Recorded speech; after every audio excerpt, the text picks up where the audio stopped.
Hadis tentang masalah ahlul bait itu diucapkan oleh Rasulullah bukan untuk ahlul bait, tapi untuk orang-orang lain supaya mencintai ahlul bait. Jadi kalau demikian berarti ahlul bait, apalagi oknum-oknum habaib yang mengaku dirinya cucunya Rasulullah, itu jangan sekali-kali menggunakan hadis ini di depan orang lain, karena ini hadis bukan untuk Anda. Ini untuk orang supaya mencintai ahlul bait.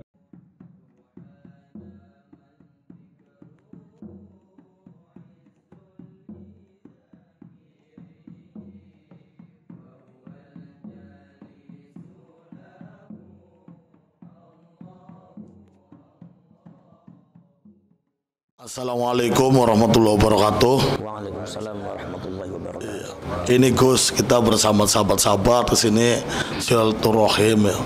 Mau ya tanya-tanya lah. Kaitannya panjenengan ini belum mengeluarkan statement Gus tentang sekarang yang lagi viral di media sosial. Apa? Kaitannya tentang ya itu mengaku-ngaku cucu Rasulullah ya, mengaku-ngaku nasab ya, membangga-banggakan nasab. Itu menurut panjenengan bagaimana itu Gus? Assalamualaikum warahmatullahi wabarakatuh. Waalaikumsalam warahmatullahi wabarakatuh. Zaman sekarang memang yang sedang viral itu adalah ada oknum habaib yang membangga-banggakan nasabnya kepada Rasulullah. Sekarang saya tanya, kalau seumpama dia itu membangga-banggakan nasabnya kepada Rasulullah, saya tanya dasarnya apa? Kalau seumpama ada yang mengatakan dasarnya Quran, iya ada Quran. Kalau dasarnya hadis, saya tahu hadisnya ada. Tapi dasarnya apa? Ini adalah akibat orang tersebut tidak memahami konteks hadisnya Rasulullah. Ini akibat pemahaman keilmuannya tidak nyambung dengan para ulama. Sanad itu nggak penting matanya saja, tapi yang penting lagi pemahamannya harus nyambung, muttasil. Jangan cuma sanadnya, bukan sekedar qiraatul Qur'annya, tapi fahmul Qur'annya. Itu harus nyambung dengan para ulama, para kiai dan ulama-ulama salaf. Begitu juga kita belajar hadis, bukan sekedar matanya saja sanadnya nyambung, tapi pemahamannya itu juga harus nyambung. Kalau nggak nyambung repot seperti ini akhirnya. Hadisnya Rasulullah tentang masalah ahlul bait ada. Saya itu jurusannya hadis loh. Ada. Itu kasusnya sama juga dengan yang kemarin tuh masalah sodakohnya Pak Yusuf Mansur. Ada enggak dalilnya dalam Al-Quran? Ada. Anfiqu mimma razaqakumullah. Ada. Hadisnya ada tidak? Ada. Tetapi saya katakan orang-orang yang membawa Al-Quran dan hadis untuk meminta sodako kepada orang lain, ini orang jahil. Kalau ada oknum habaib atau orang yang mengaku dirinya cucunya Rasulullah, membangga-banggakan nasabnya di depan orang lain, ini orang jahil. Orang yang sanad keilmuannya, pemahaman keilmuannya tidak nyambung dengan ulama-ulama salaf. Jadi nggak seperti itu. Kalau dibilang hadisnya ada. Cuma Anda harus tahu bahwa hadis itu ada tempatnya. Quran itu ada tempatnya. Likulli maqalin maqam. Setiap semua ucapan itu ada tempatnya.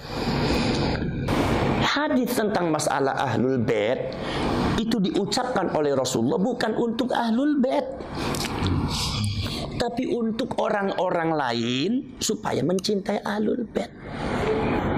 Jadi kalau demikian berarti ahlul bait, apalagi oknum-oknum habaib yang mengaku dirinya cucunya Rasulullah, itu jangan sekali-kali menggunakan hadis ini di depan orang lain, karena ini hadis bukan untuk Anda.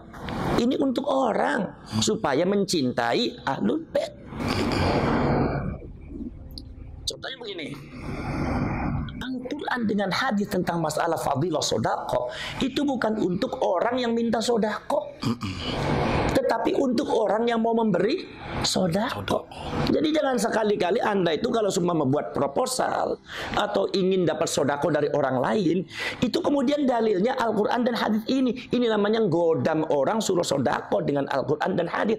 Inilah orang jahil, orang sesat, orang yang pemahaman dan penalaran keilmuannya tidak mutasil, tidak nyambung dengan para ulama salafus saleh, tidak nyambung. Maka dari itu jangan sampai seperti itu. Jadi jangan sampai ini disalahgunakan orang lain. Mengaku dirinya bahwa saya itu ini kata Rasulullah seperti ini sekarang. Loh, ini hadis bukan untuk Anda. Ini hadis untuk orang supaya mencintai Ahlul Bait. Apalagi nasab daripada Ba'alwi ini lagi dipermasalahkan, ya kan? Masih banyak dipermasalahkan, ya.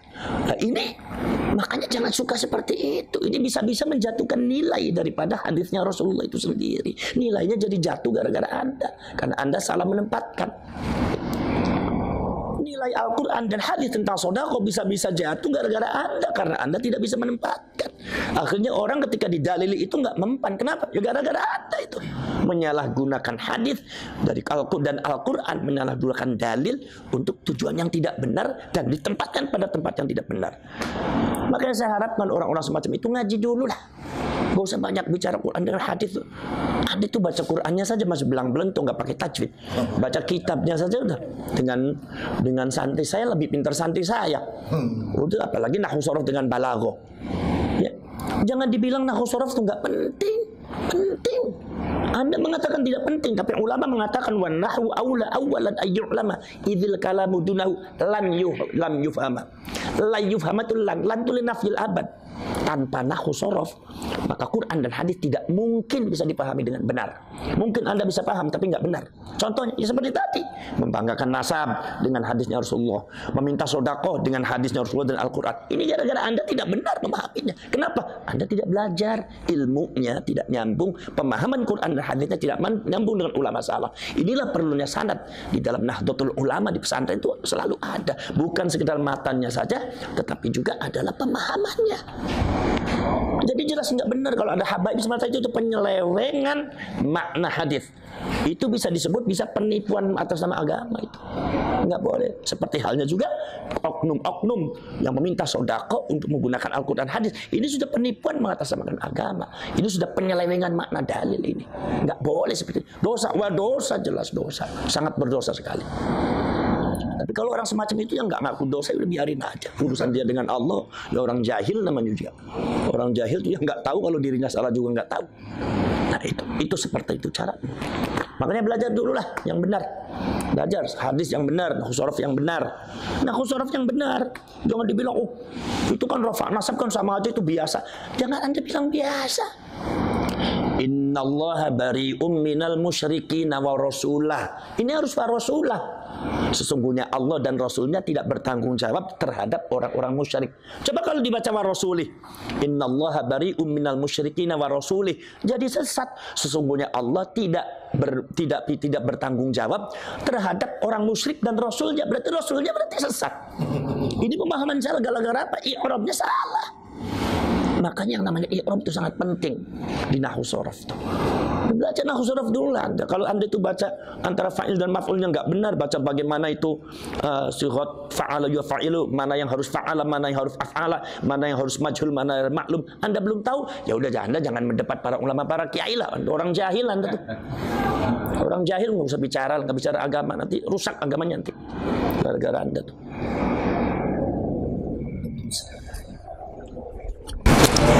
Ini sih Gus, kaitannya tentang katanya ada salah satu oknum ya Habib berkata bahwa satu orang Habib bodoh itu lebih utama ketimbang 70 ulama atau kiai alim. Itu sebetulnya bukan Habib bodoh itu. Kalau ada Habib yang bicara seperti itu, oknum Habib bicara seperti itu salah itu. Oh, iya. Bukan Habib, itu ada kata-kata ulama itu syarif. Dan syarif itu bukan Habib. Syarif ya dari Wali Songo Habib. Syarif Sayyid, keturunan Sayyid bin Hasan. Kalau Habib keturunannya dari Habib Alwi.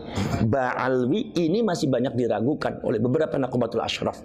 Jadi syarif di sini jangan dimaknakan Habib. Satu. Nomor dua, ini makalah dari siapa? Kalau hadis dari siapa ini? Ini perlu dikritisi. Jangan sampai makna makalah, apalagi makalahnya ulama atau hadis dhaif, ternyata maknanya mukhalifun linnas, bertentangan dengan nas Al-Quran, bertentangan dengan nas hadis yang lebih sahih. Sekarang saya tanya, Anda tuh belajar sama orang bodoh, belajar apanya? Sampai belajar Al-Quran sama orang yang bodoh akal Al-Quran, belajar apanya? Kira-kira dapat Al-Qurannya benar apa tidak? Enggak. Bacaannya benar apa tidak? Maknanya, fahamannya, pemahamannya benar apa tidak? Belajar jadi bodoh-bodoh, belajar apanya? Ini berarti hadis ini kalaupun dhaif, kalau pilih hadis dhaif, mukhalifun linnas, itu bisa dianggap batal. Maudhu. Bukan maudhu. Beda lagi kalau maudhu. Anda kalau nggak ngerti hadis jangan bicara hadis. Seperti itu. Ya, jadi artinya apa namanya? Kalau Anda itu kalau semua belajar pada orang alim yang benar ya Rasulullah itu. Belajar sama orang alim. Al ulama warasatul anbiya, bukan al habaib, bukan al quraba yang dekat, bukan. Al ulama warasatul anbiya, itu yang harus diterima kita. Siapapun yang alim, baik itu dari zurriyatul rasul atau bukan zurriyatul rasul, belajarlah kalian kepada orang alim. Ya, kalau ada zurriyatul rasul enggak alim, ya jangan belajar, tapi kita tetap menghormati sebatas penghormatan biasa, jangan terlalu hulat. Jangan terlalu keterlaluan, sebab nanti hulat itu jelas nggak bagus. Innallaha la yuhibbul mu'tadin. Gusti Allah itu tidak menyukai orang-orang yang melewati batas, melampaui batas, keterlaluan apa sehingga seolah-olah selain ini salah semua, yang benar adalah ini. Nggak boleh seperti itu. Ya, itu. Dah. Ada lagi? Ada lagi, Gus. Ya. Ada yang mengatakan bahwa keabsahan nasab Balawi itu diragukan, yaitu dari Kiai Imaduddin Usman Al-Bantani. Beliau mengeluarkan sebuah tesis ilmiah tentang nasab, bahwa nasab Ba'alawi itu tidak nyambung kepada Rasulullah. Sementara kita tahu bahwa di nasab Ba'alawi itu kan juga banyak ulama-ulama besar, Gus. Salah satu contoh dari Habib Ali Kuitang, Habib Soleh Tanggul, nah yang masih hidup Habib Lutfi, juga Habib-Habib lainnya. Apakah itu kalau kita ikut meragukan, apakah tidak dikatakan su'ul adab, Gus? Mohon pencerahannya. Ya begini. Jadi Anda jangan merancukan antara kajian hasil ilmiah dengan adab. Itu beda. Kalau Kiai Imaduddin yang saya lihat itu kajian ilmiah. Jadi kalau Anda membantah ya secara ilmiah. Kalau kajian ilmiah ternyata dapatnya tidak sesuai dengan apa yang sudah ditetapkan, nggak jadi masalah. Wong itu masalah ilmiah, masalah biasa ilmiah. Tidak ada kaitannya dengan adab dan akhlak. Kalau Anda bicara masalah debat ilmiah, kemudian Anda kalah, kemudian Anda menggodamnya dengan adab dan akhlak. Ini sistem seperti ini yang dipakai oleh Fir'aun. Fir'aun itu pada waktu debat dengan Nabi Musa, ketika ditanya, Musa, kamu itu Tuhannya siapa? Kata Nabi Musa, Tuhan saya yang bisa menghidupkan, yang mematikan. Tuhan saya ada yang bisa menghidupkan, mematikan. Kemudian tiba-tiba Fir'aun menghadirkan dua orang, yang satunya dibunuh, yang satunya dihidupkan. Kata Fir'aun, wa ana uhyi wa umit. Saya juga menghidupkan tuh, saya juga bisa mematikan. Artinya kalau memang Tuhan kamu adalah menghidupkan dan mematikan, saya juga bisa. Akhirnya kata-kata Nabi Musa apa? Tuhan saya adalah Tuhan yang bisa memindahkan matahari dari timur ke barat dan mendatangkan bulan ketika malam dan melenyapkan ketika siang. Tuhan saya Tuhan yang bisa menggeser matahari. Di situ Fir'aun lemah, logikanya kalah, debatnya kalah. Lah Fir'aun baru menggodamnya dengan apa? Ya dengan kayak tadi, otoritas. Musa, ya, kamu tuh kurang ajar. Bukankah kamu telah diurus sama saya dari kecil? Kamu kan diurus sama saya dari kecil. Begitu besar kamu kurang ajar sama saya. Boro-boro kamu terima kasih. Lah, Fir'aun itu merancukan antara debat ilmiah ya dengan otoritas. Ini bukan bicara masalah otoritas Nabi Musa itu menghormati atau tidak, tetapi ini adalah masalah ilmiah. Ketika Fir'aun tanya seperti itu, ya Nabi Musa jawab. Ketika Nabi Musa itu memenangkan perdebatan itu, maka Fir'aun menggodam Nabi Musa dengan otoritas. Jadi itu caranya Fir'aun mengalahkan orang. Jangan seperti itu. Anda mau begini, seumpama saya urusan dengan santri saya, begitu urusan sayanya kalah, saya bilang kamu kurang ajar sama guru. Bukankah saya itu ngajar kamu dari mulai kamu nggak bisa sampai sekarang besar, begitu besar kamu sekarang tentang saya. Lah nggak boleh seperti itu. Itu namanya tidak ilmiah. Anda tidak memahami konteks ilmiah namanya. Nah, masalah kajian kayak Imaduddin kajian ilmiah dan itu sah-sah saja kajian masalah. Bukan berarti kayak Imaduddin kemudian tidak menghormati Aba Lutfi, Habib Ali, tidak menghormati Sahib Ratil Kubra, seumpama Habib Abdullah bin Alwi Al-Haddad atau para habaib yang lain ulama-ulama. Bukan masalah itu. Ya, itu masalah ilmiah. Debat dengan ilmiah saja, nggak apa-apa. Dan kajian-kajiannya juga bagus. Titen Kerimat itu bagus. Saya sudah lihat itu Titen bagus. Lah, kemudian contoh begini.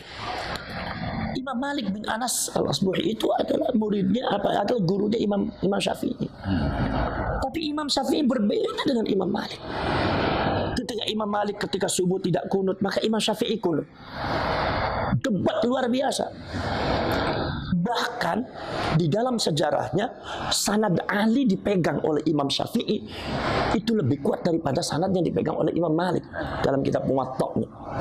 Sehingga timbullah setelah Imam Syafi'i timbul Imam Bukhari yang punya kitab Sahihul Bukhari yang disebut dengan As-Sahihul Kutub Ba'dal Quran. Artinya bukan Muwatta'. Apakah ini berarti Imam Bukhari kurang ajar sama Imam Malik? Imam Malik bukan seperti itu. Atau Imam Bukhari kurang ajar sama Imam Syafi'i. Atau Imam Syafi'i kurang ajar sama Imam Malik. Oh, Anda jangan seperti itu, bukan itu. Ini adalah kajian ilmiah yang sifatnya peradaban keilmuan. Ya, ilmu harus dinamis, harus maju, harus dinamis. Dan ini di Indonesia saya lihat fenomenanya bagus. Jangan dianggap negatif, ini justru bagus tuh. Dulu perdebatan semacam ini ada di Mesir. Sekarang Mesir mungkin sudah mulai mulai kendor. Sekarang di Indonesia bagus.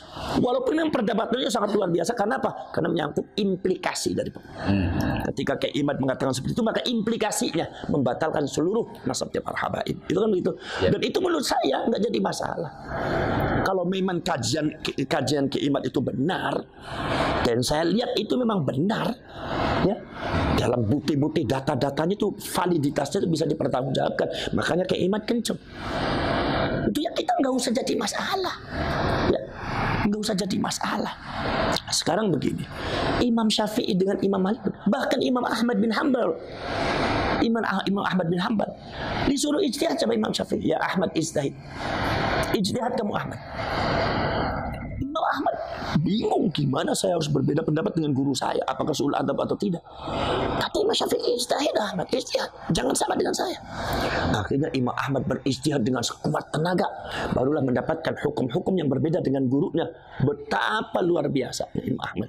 Apakah Imam Ahmad itu kemudian ketika mengatakan Imam Syafi'i dalam hal ini guru saya salah, apa itu kurang ajar? Enggak. Apa itu suul adab? Oh tidak. Itu hal ilmiah. Seperti masalah tayamum, bagaimana Imam Malik dengan Imam Syafi'i berbeda. Bahwasanya kata Imam Syafi'i, Imam Malik itu karena riwayatnya belum banyak datang di Imam Malik tuh.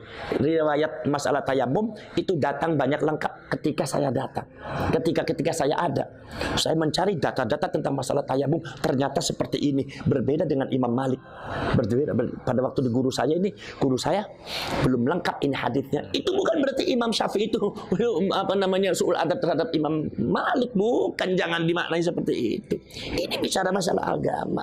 Ini bicara masalah konteks ilmiah. Jadi kalau Anda bantah saja secara ilmiah. Nggak usah dengan pakai narasi kebencian. Kemudian juga dengan pakai podcast yang nggak benar. Anda datang ke Kiai Imad ngadakan debat ilmiah. Saksinya mana? Tapi kalau debat saya minta ya lawannya yang selevel gitu. Kalau lawannya ya Allah, yang lawannya yang datang ada yang yang dari Lampung itu, atau yang dari apalagi sumama yang lawannya itu sumama Bahar bin Smith itu, ya itu ya bukan levelnya Ki Imad, mohon maaf. Itu ngaji kitabnya aja nggak karu-karuan. Ki Imad tuh karyanya saja 17 itu bagus. Saya yang alhamdulillah saya juga sudah menyelesaikan S3 tahun 2009 itu. Saya tahu persis beliau orang pintar dan ilmiah sekali. Jadi lawannya jangan itu. Jadi lawannya bagaimana? Lawannya saya minta ke Imad kalau seumpama diajak debat ya sama orang-orang yang kredibilitas keilmuannya tidak ada. Jangan mau, buat apa debat dengan orang jahil? Ya omongannya nggak karuan, akhirnya jadi fitnah. Namanya orang jahil kan ngomongnya kadang-kadang keras, kasar, kadang nggak bagus. Sayang keilmuannya, sayang keilmuannya. Debatlah dengan orang yang kredibilitasnya terjamin, minimal dengan Robitoh Alawiyah, ulama-ulamanya. Kumpulkan, debat di situ. Itu namanya ilmiah, itu bagus. Kalau semua dekat dengan orang-orang yang ya Allah, ya mohon maaf itu. Saya juga bisa membaca dari karakternya, dari cara bicaranya. Ini orang nggak ilmiah, ngapain juga debat dengan orang semacam itu. Orang jahil nggak usah diladeni. Kalau orang jahil itu nggak usah, itu nggak ada manfaatnya, biarin aja. Di atas ada Allah Subhanahu Wa Taala. Nggak usah jadi pikiran dan jadi apa. Yang penting keimat tetap pada itu. Dan saya dukung ya perjuangannya keimat tuh. Kalau memang itu, karena apa? Karena ini persoalannya bukan masalah persoalan keimat. Kalau Anda mengatakan itu masalah keimat, oh bukan, Anda salah paham. Itu sejak dulu sudah ada. Sejak zamannya abad ke-8 Imam Fakhruddin Ar-Razi sudah menyatakan bahwasanya Sayyid Ahmad tidak memiliki orang yang bernama anak yang bernama Abdullah. Sehingga pada waktu abad ke-13 Syarif Abdul Rafiq, penguasa Hijaz ketika itu dari Syarif Al-Hasani, itu melarang kaum Ba'alwi memakai nama Sayyid dan Syarif. Kenapa melarang? Karena beliau raja.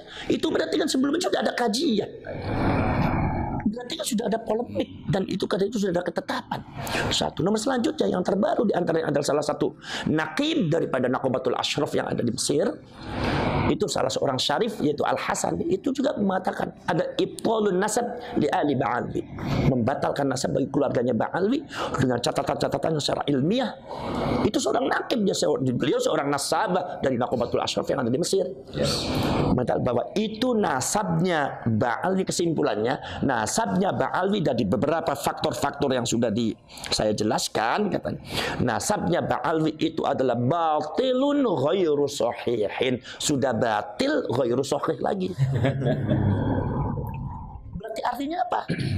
Kalaupun ada perdebatan, itu karena apa? Menurut mereka para nasabah yang ada di internasional khususnya Nakobatul Ashraf, semua baik ada di Irak ataupun ada di Irak atau ada di Mesir, itu mengatakan bahwasanya adanya nasab nyambung Ba'alwi adalah klaim sepihak dari Ba'alwinya atau dari ulama-ulama yang ada hubungan emosional dengan Ba'alwi, ya seperti yang dikemukakan oleh Kiai Imaduddin. Memang itu ada benarnya, karena yang berpendapat begitu bukan Kiai Imad aja, dari dulu ada. Saya juga waktu kecil sudah ada beberapa mbah saya dan dikasih tahu sama abah saya bahwasanya Ba'alwi itu memang terputusnya di Abdullah dan Ubaidillah. Saya saja waktu muda udah tahu seperti itu. Dan sebelum viral masalah ini belum ada, saya udah tahu bahwa itu sudah ada masalah. Jadi artinya ya Anda nggak usah debat dengan Kiaimat, debat dengan semuanya, termasuk dengan Syarif Abdul Rafiq, Nakobatul Ashraf yang ada di Mesir, yang ada di Irak, dan yang lainnya, Imam Fakhruddin Ar-Razi. Itu jadi artinya ini masalah ilmiah, dan menurut saya nggak jadi masalah mau nyambung atau tidak. Yang penting artinya ketika ilmiah itu dikemukakan, itu Anda jangan bicara bahwa oh itu berarti kurang ajar sama ulama ini. Bukan. Namanya Aba Lutfi, namanya Habib Ali Kuitang, apalagi ya, kemudian Habib Abdullah bin Ali Al-Haddad Sahibul Ratib, kemudian seumpama para Habib Umar bin Hafiz, itu mereka adalah ulama-ulama besar. Itu mereka adalah waliullah, ulama besar, banyak muridnya, sahibul karamah wal barakah. Tidak berkurang karamahnya walaupun semua nasabnya nggak nyambung juga. walaupun menurut kajian ilmiah nasabnya nggak nyambung, itu tidak berkurang. Mereka tetap orang mulia, orang alim yang kita patut meminta barokahnya, meminta karomahnya, meminta apa namanya, fuyudatul ilahiyah, yaitu anugerah-anugerah dari Allah Subhanahu wa taala. Karena kaum Ba'alwi ini kalau seumpama dari segi nasab itu tidak nyambung, itu menurut saya nggak usah jadi masalah. Karena kemuliaan kaum Ba'alwi itu bukan terletak pada itu saja. Kaum Ba'alwi itu saya lihat sejarahnya itu ternyata banyak minal mutasawwifin, banyak kaum sufi. Maka rotib pun banyak tuh, rotibul hatab, rotibul atas, rotibul sakron. Itu semua dari kaum Ba'alwi semua. Dan banyak jadi orang alim dan banyak aulia, wali-wali. Habib Soleh Tanggul jadi waliullah, Habib Husain lalu terus jadi wali, banyak waliullah itu. Jadi artinya tidak akan berkurang lah. Nah, itu maka dari itu kita tetap menghormati Ba'alwi, ulama-ulama yang alim. Nah, tapi kalau ada oknum Ba'alwi yang kadang-kadang berbuat tanpa tidak ada sopan santunnya, tidak ada akhlaknya, baru itu kita harus dihentikan. Kalau nggak dihentikan ini bahaya. Anda jangan macam-macam di sini, karena Anda kisahnya betul. Kenapa? Karena dari Ba'alwi itu bukan yang jadi masalah di Indonesia, dan bukan ya, khususnya di Indonesia itu adalah bukan masalah nasab saja, sejarah kedatangannya pun sudah bermasalah. Bagaimana Habib Utsman bin Yahya Mufti Betawi ya yang digaji oleh Belanda, kemudian beberapa fatwanya banyak bertentangan dengan ulama-ulama yang sudah ada, bahkan melemahkan, padahal beliau datangnya tahun abad ke-18. Ya kan? Beliau datangnya barusan dipanggil oleh Belanda, sementara ulama-ulama yang keturunan Wali Songo sudah ada. Ya kan? Bagaimana Syarifah Fatimah, di mana Syarifah Fatimah bekerja sama dengan dengan Belanda untuk mendapatkan Kesultanan Banten. Di mana keturunan aslinya yang dari Banten itu yang anak terbesarnya itu dibuang di Ambon, sementara dari Syarifah Fatimah Abdullah dijadikan Sultan oleh Banten dan akhirnya mendapatkan masalah. Akhirnya malah Belandanya akhirnya menghukum Syarifah Fatimah dengan Syarif Abdullah. Karena apa? Karena kalau di mata Belanda karena sudah tidak bisa bermanfaat lah, makanya harus dihukum. Sebetulnya kalau masih punya kekuatan yang akan digunakan. Bagaimana Habib Abdurrahman Al-Masyhur Az-Zahiri yang ceritanya kontroversial di Aceh, di mana mengkhianati perjuangannya orang Aceh, bekerjasama dengan orang dengan beberapa oknum dari India. Dan bagaimana yang lainnya ini juga datangnya bermasalah ini. Alam dari Hadramaut tuh, ya. Nah ini. Maka dari itu ini bermasalah. Udah datangnya bermasalah. Mereka dijadikan masyarakat strata nomor 2 setelah Belanda. Sementara masyarakat Indonesia ketika zaman Belanda dijadikan strata yang paling bawah. Jadi Anda jangan sampai di bawah sampai sekarang itu. Sekarang udah merdeka. Sekarang Belanda udah nggak ada. Jadi Anda strata seperti itu jangan dibawa-bawa. Anda jangan membanggakan diri, merasa dirinya adalah di atas orang pribumi. Lah salah Anda, berarti Anda masih membawa misi Belanda. Jadi menurut saya itu fakta sejarah, bukan provokasi. Itu fakta sejarahnya seperti itu. Dan itu fakta sejarah tentang nasabnya seperti itu. Tinggal Anda transformasi. Kaum Ba'alwi itu mengadakan transformasi. Tunjukkan kepada masyarakat bahwa kami tidak seperti itu.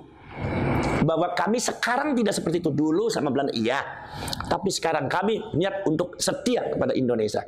Dan jangan buat provokasi dan buat kerusuhan, kegaduhan ada di Indonesia. Ingat loh, kalau seandainya ada kegaduhan di Indonesia, sejarah Anda seperti itu, Indonesia tidak pernah pandang mundur. Indonesia itu banyak pejuang-pejuang yang tidak pernah takut sama siapapun. Dari mulai Aceh, dari mulai Makassar, dari mulai Sumatera, dari mulai Jawa, dari mulai Sunda, dari mulai Jawa Timur sampai Madura, dari Kalimantan, Sulawesi. Semua itu adalah para pejuang-pejuang yang tidak pernah mundur, tidak pernah takut sama siapapun. Darah, tetes darah, mati di depan mata, nyawa pun siap digadaikan. Itu nggak jadi masalah, itu demi untuk Indonesia. Jadi kami tidak pernah takut sama siapapun. Kalau Anda seumpama tidak mau berbuat benar di negara kita, kalau Anda tidak mau menghormati adat budaya dan menghormati tokoh-tokoh kita yang ada di Indonesia ini, dan Anda melakukan tindakan-tindakan yang tidak terpuji di Indonesia ini, awas, hati-hati, akan menghadapi seluruh rakyat Indonesia akan bergerak. Jangan sampai Anda terusir gara-gara hal yang tidak benar yang Anda lakukan. Apalagi kenapa? Karena Anda dari segi sejarah juga seperti itu bermasalah dan nasabnya juga bermasalah. Ini dua yang jadi poin yang sangat besar. Makanya Anda harus maklumi. Anda maklumi, berbuatlah yang baik Anda. Berilah manfaat untuk negara ini. Berilah masukan-masukan kepada masyarakat yang baik. Berilah contoh yang baik. Berilah akhlak yang baik. Jangan sampai Anda menggombar-gomborkan dirinya sebagai nasabnya Rasulullah, ini cucunya Rasulullah. Tapi nyatanya Anda akhlaknya seperti setan dan iblis. Kata Rasulullah, takhayyaru li nutfikum fa innal 'irqa dassas. Rasulullah mengatakan, milihlah kalian untuk jodoh kalian, untuk anak cucu kalian. Milih perempuan yang baik. Fa innal 'irqa dassas. Karena darah itu meresap. Resapannya darahnya Rasulullah ya akhlaknya baik. Ya tawadu. Seperti akhlak-akhlak dan ketawaduannya cucunya Rasulullah dari Wali Songo. Mereka cucunya Rasulullah tapi mereka tidak pernah menonjolkan dirinya sebagai cucunya Rasulullah. Bahkan mereka menghormati orang lain seolah-olah mereka bukan cucunya Rasulullah. Coba anak keturunannya Wali Songo berapa tahun tidak pernah mengakui, bahkan ada yang mengatakan itu adalah palsu. Apakah bergejolak? Tidak, biasa saja. Kenapa? Karena kemuliaan bagi kami bukan terletak pada nasab. Maniftakhara bin nasabi wal abad dhahabat barakatuh. Barang siapa yang sombong akan nasabnya dan menyombongkan bapaknya dan nasabnya, maka hilang barokahnya. Kami tidak akan seperti itu. Maka abah kami, mbah kami, datuk kami tidak pernah mengajarkan untuk membanggakan nasab. Makanya kebanyakan nasab mereka dipegang oleh orang yang dipercaya, mastur yang lain tidak kasih tahu. Kenapa? Barangkali ada orang keracunan nasab, mabok nasab, akhirnya berbuat sesuatu yang tidak benar. Ini sungguh yang namanya darah itu meresap. Anda darahnya siapa? Darahnya Rasulullah. Akhlaknya akan seperti ini. Anda seperti itu. Apa betul Anda darahnya Rasulullah? Apalagi Anda sejarahnya seperti ini. Apalagi Anda secara nasab Anda seperti ini. Sementara anak perilakunya seperti ini. Jangan-jangan itu benar bahwa Anda itu bukan cucunya Rasulullah. Jangan-jangan itu benar bahwa Anda itu adalah orang Yahudi yang sukanya memberontak. Jangan sampai masyarakat punya asumsi seperti itu.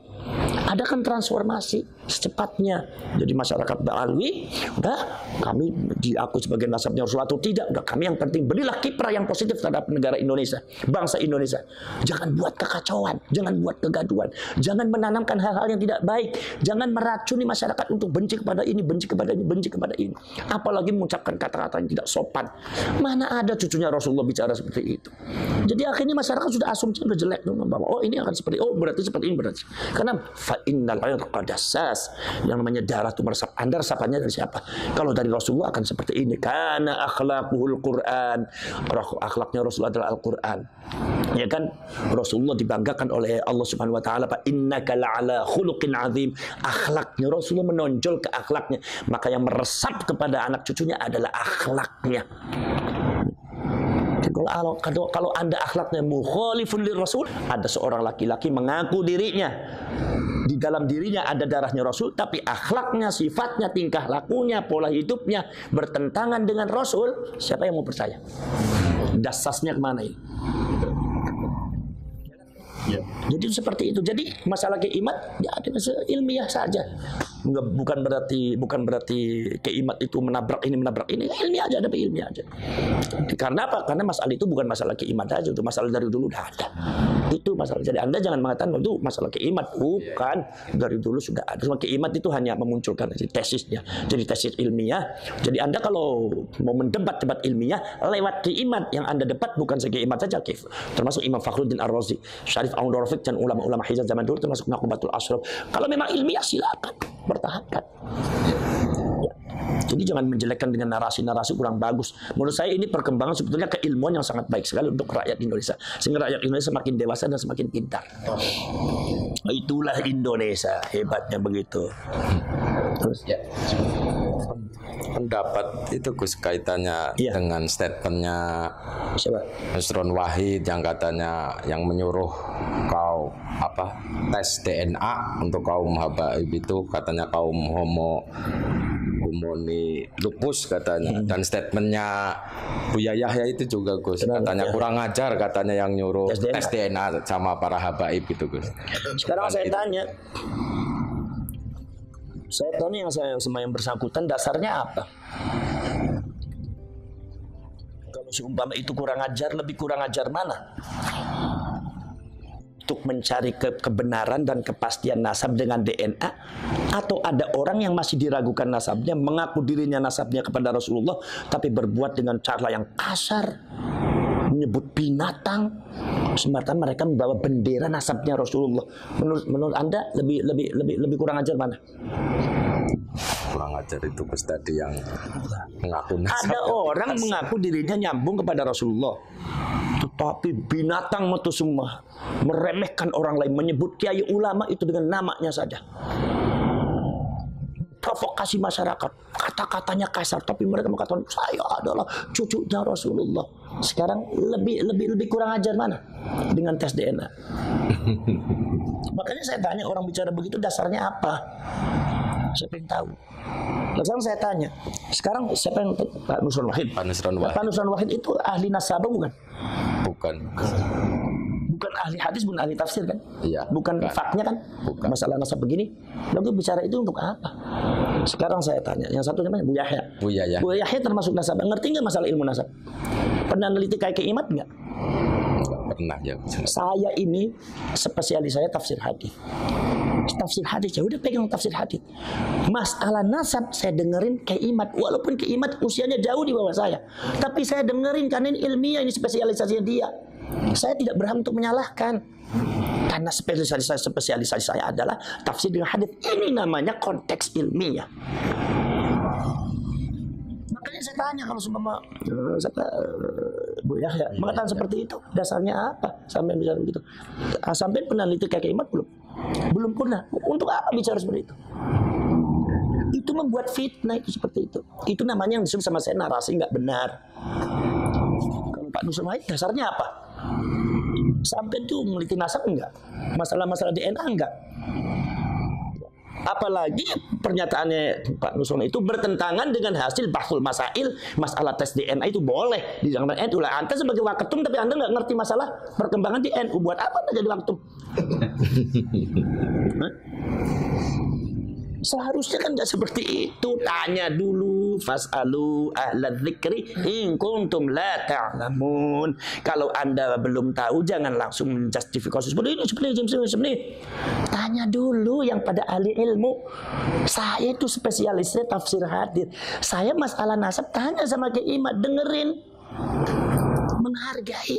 Jangan Imat salah ini. Mentang-mentang saya punya guru habaib, mentang-mentang saya itu banyak saudara yang habaib, Ba'alwi. Saya juga banyak saudara Ba'alwi, dari bin Yahya, dari Segaf, dari Al-Jufri, dari Al-Habsyi, banyak ponakan-ponakan saya.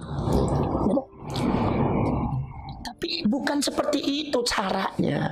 Jadi artinya jangan seperti inilah yang disebut dengan satu sikap tindakan yang tidak dewasa. Justru yang buat gaduh yang seperti ini, bukan Imatnya. Kalau Imat itu adalah sudah memenuhi konteks-konteks ilmiah. Memang dari dulu yang namanya konteks ilmiah seperti itu. Anda jangan kaget kalau jadi, apalagi Anda mengatakan orang NU, lah kok kagetan? Kok jadi orang NU kok kagetan kan sih? Jadi orang NU jangan kagetan, biasa aja. Gus Dur nggak pernah kagetan. Biasa aja kata, orang kok kagetan, benar kata Gus Dur, nggak usah kaget. Jadi apa dasarnya? Yang masalah yang berkaitan dengan tes DNA itu di bahsul masail NU sudah ada. Dari dulu sudah ada. Saya juga ikut bahsul masail kok.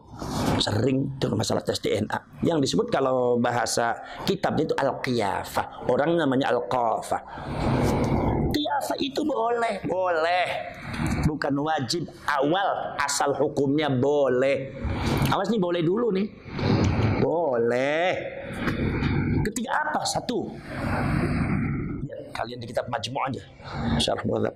Ketika satu adalah adamul bayyinat li itsbatin nasab atau li ilhaqin nasab.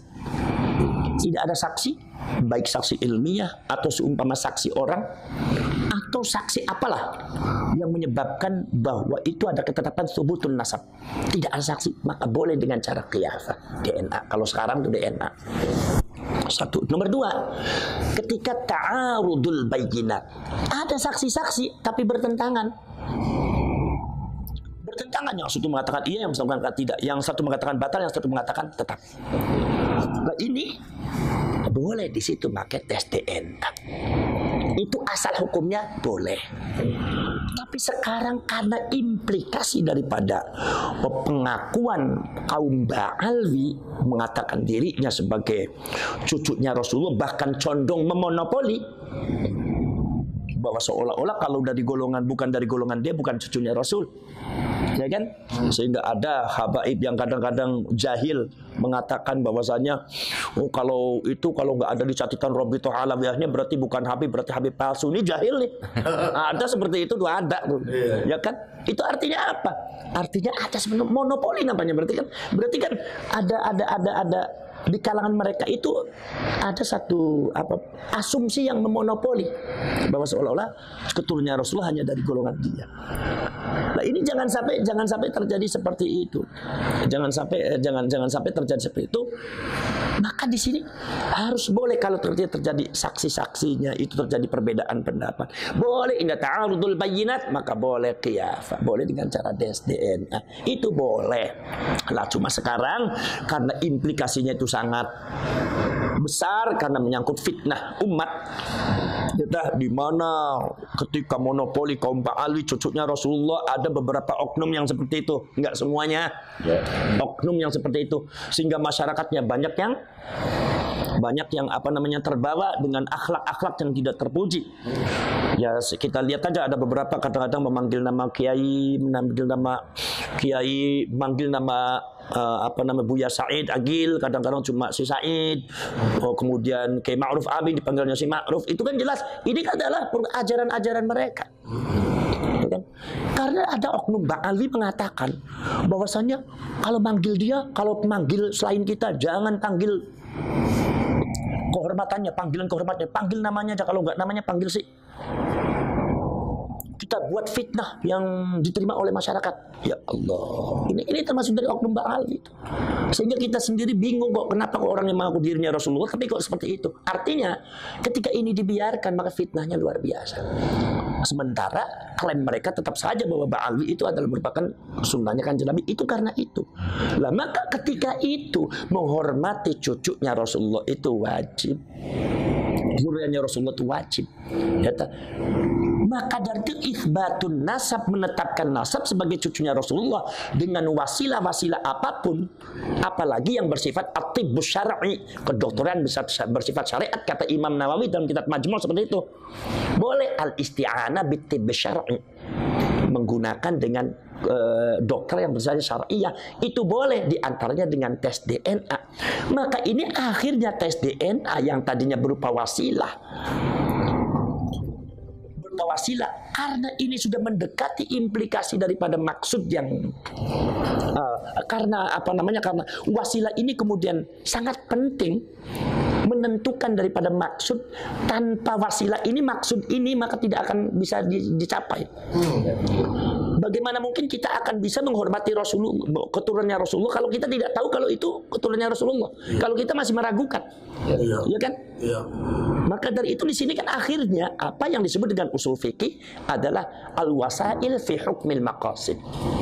Akhirnya wasilah dihukumi sama dengan maksud. Ketika maksud menghormati zuriyahnya Rasul itu wajib, maka wasilah untuk mendapatkan itsbatun nasab li zuriyati Rasul itu juga hukumnya wajib. Jadi apa yang disebut oleh usul fikih yaitu adalah al-wasail fi hukmil maqasid.